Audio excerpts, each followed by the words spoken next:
सत्ता में अब आतंकी हमले, पाकिस्तान से युद्ध की आशंका और पाकिस्तान में फैले डर के किनारों को छूती हुई राजनीतिक खबरों की तरफ रुख करते हैं, जहां भारत के दो नेता काफी ट्रेंड कर रहे हैं। ये दोनों पूर्व मुख्यमंत्री हैं। पहले नंबर पर चरणजीत सिंह चन्नी हैं, ये पंजाब के पूर्व सीएम रहे हैं। दूसरे नंबर पर हैं फारूक अब्दुल्ला, ये जम्मू कश्मीर के पूर्व मुख्यमंत्री हैं। चरणजीत सिंह चन्नी इसलिए चर्चा में हैं क्योंकि उन्होंने पहले सेना से सबूत मांगे और फिर पलट गए। फारूक अब्दुल्ला की बात इसलिए हो रही है क्योंकि उन्होंने कहा कि आतंकी हमले बिना लोकल सपोर्ट के नहीं हो सकते हैं। पहले पंजाब के पूर्व सीएम और कांग्रेस के बड़े नेता चरणजीत सिंह चन्नी की बात करते हैं, जो अचानक कल सबूत प्रेमी बन गए और 2016 में हुई सर्जिकल स्ट्राइक और 2019 में हुई एयर स्ट्राइक के सबूत मांगने लगे। सबसे पहले एक बार सुन लीजिए उन्होंने क्या कहा। आज तक मैंने तो पता नहीं चला मुझे तो कहां स्ट्राइक हुए हैं, कहां बंदे मारे गए थे उस समय, कहां वहां पाकिस्तान में हुआ था। हमारे देश में आकर कोई बम गिरे पता नहीं चलेगा। कहते जी पाकिस्तान में हमने सर्जिकल स्ट्राइक किए थे, कोई कुछ नहीं हुआ, कहीं नहीं दिखे सर्जिकल स्ट्राइक, किसी को नहीं पता चला। अरे मैं तो हमेशा मांगता रहा हूं भैया, लेकिन आज देश के लोगों के जरूरत है उनके जख्मों पे मल्लम लगाने की। हम डिमांड करते हैं कि भैया कुछ करो, बताओ देश को कौन है आदमी और उनको सजा दो। चरणजीत सिंह चन्नी का यह बयान काफी तेजी से फैला। बीजेपी ने इसे कैच कर लिया और सवाल हुआ कि सेना से सबूत कैसे मांग सकते हैं। बीजेपी के बड़े बड़े नेताओं ने इस पर तीखे सवाल किए, तो कांग्रेस के लिए जवाब देना मुश्किल था।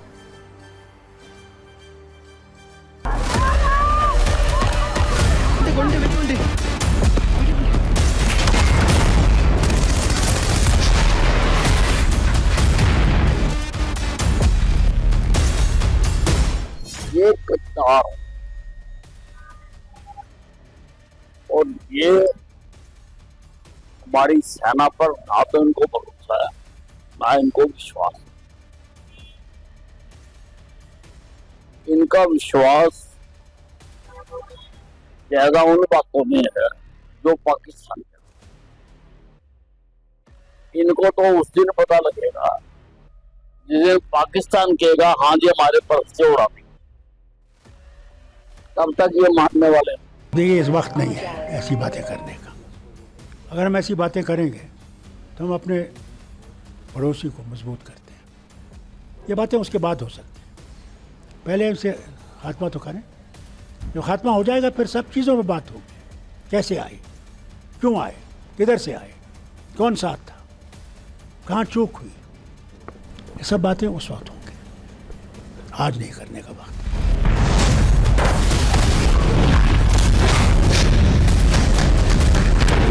भारत माता की पीठ पर कांग्रेस ने खंजर घोंपा है, और वो भी उस वक्त जब पहलगाम के आतंकी हमले के बाद सेना पाकिस्तान के हर दुस्साहस को मुंहतोड़ जवाब दे रही है।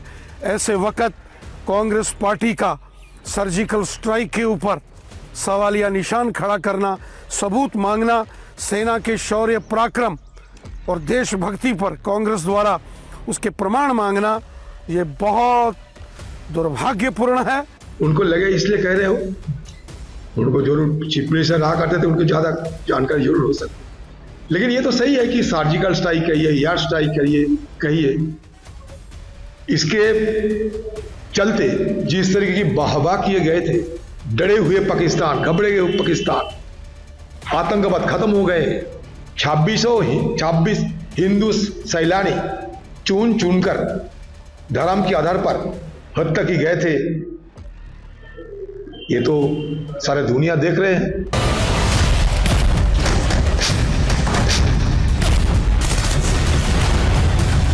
पता नहीं चरनी पढ़नी कौन है यार, ना हैसियत चरनी पढ़नी का, जिसकी कोई हैसियत नहीं उसके बारे में हम क्या बोलेंगे। कुछ दिन पहले कांग्रेस ने बयान जारी कर कहा था कि पहलगाम आतंकी हमले के मामले में राहुल गांधी, अध्यक्ष मल्लिकार्जुन खड़गे और आधिकारिक प्रवक्ता के बयान ही पार्टी के बयान होंगे, बाकी नेता इस पर बयान ना दें। लेकिन चन्नी साहब तो बयान दे चुके थे और बीजेपी ने इसे मुद्दा भी बना लिया। बावजूद इसके कोर्स करेक्शन की कोशिश हुई। चन्नी साहब 24 घंटे में से कम समय में अपने सबूत मांगने वाले बयान से पूरी तरह से पलट गए। उन्होंने साफ कर दिया कि उन्होंने कभी सबूत मांगे ही नहीं। वो तो बीजेपी है जो पहलगाम हमले से लोगों का ध्यान भटकाना चाहती है। एक बार सफाई भी सुन लीजिए। सर्जिकल की बात आज कोई है ही नहीं है भैया, और ना ही उसके सबूत मांगे जाते, ना ही मैं मांग रहा हूं। अब मैं नहीं मांग रहा हूं, मैं ये कह रहा हूं कि इस बात को इधर उधर घुमाने की कोशिश मत करो।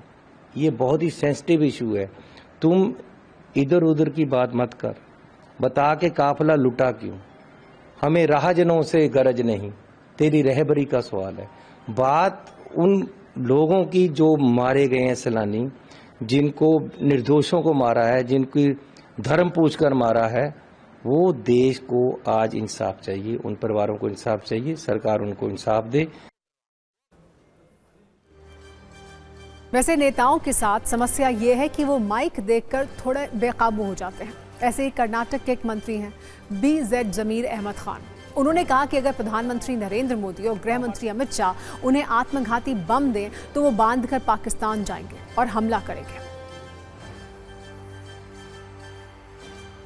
ನಾವು ವಿ ಆರ್ ನಾನು ಮುಂಚೆ ನಾನು ಹೇಳ್ತಾ ಇದ್ದೀನಿ, ಭಾಳ ಸತಿ ಹೇಳ್ತೀನಿ ನಾನು, we are Indians, we are Hindustani. ನಮಗೂ ಪಾಕಿಸ್ತಾನಕ್ಕೆ ಸಂಬಂಧ ಇಲ್ಲ, ನಮಗೂ ಪಾಕಿಸ್ತಾನಿಗೆ ಯಾವ ಸಂಬಂಧನೂ ಇಲ್ಲ. ಯುದ್ಧ ಮಾಡಬೇಕಂದ್ರೆ ರೆಡಿ. ಅದಕ್ಕೆ ನನಗೆ ಆಸ್ ಎ ಮಂತ್ರಿಯಾಗಿ ನಾನು ಕಳಿಸ್ತಾರಂದ್ರೆ ಹೇಳಿ ನಾನು ಹೋಗಲು ಸಿದ್ಧ. ನಾನೇ ಹೋಗ್ತೀನಿ ಅಲ್ಲಿ ಯುದ್ಧ ಮಾಡಬೇಕು ದೇಶಕ್ಕೋಸ್ಕರ. ನಡೀರಿ ಹೋಗ್ಬಿಡುವ, ನಾನು ಹೋಗ್ತೀನಿ ರೀ. ಬೇಕಾದರೆ ಸುಸೈಡ್ ಬ್ಯಾಮ್ ಹಾಕ್ತೀನಿ ನಾನು. ಓಪನ್ ನಾನು ಹೇಳ್ತಲ್ಲ ಕೇಳಿಲಿ, ನಾನು ತಮಾಷೆಗೆ ನಾನು ಜೋಶಲ್ಲಿ ಹೇಳ್ತಾ ಇಲ್ಲ. ಈ ದೇಶಕ್ಕೋಸ್ಕರ ನನ್ನ ಗತಿ ಇದ್ದರೆ ಸುಸೈಡ್ ಬ್ಯಾಂಕ್ ನರೇಂದ್ರ ಮೋದಿ ಅವರು ಅಮಿತ್ ಶಾ ಕೊಳ್ಳಿ, ಅಲ್ಲ ಮೇಲೆ ಆಣೆ, ದೇವ್ರ ಮೇಲೆ ಆಣೆ ಕಟ್ಕೊಂಡು ನಾನು ಪಾಕಿಸ್ತಾನ ಹೋಗ್ತೀನಿ. ನಡೀರಿ.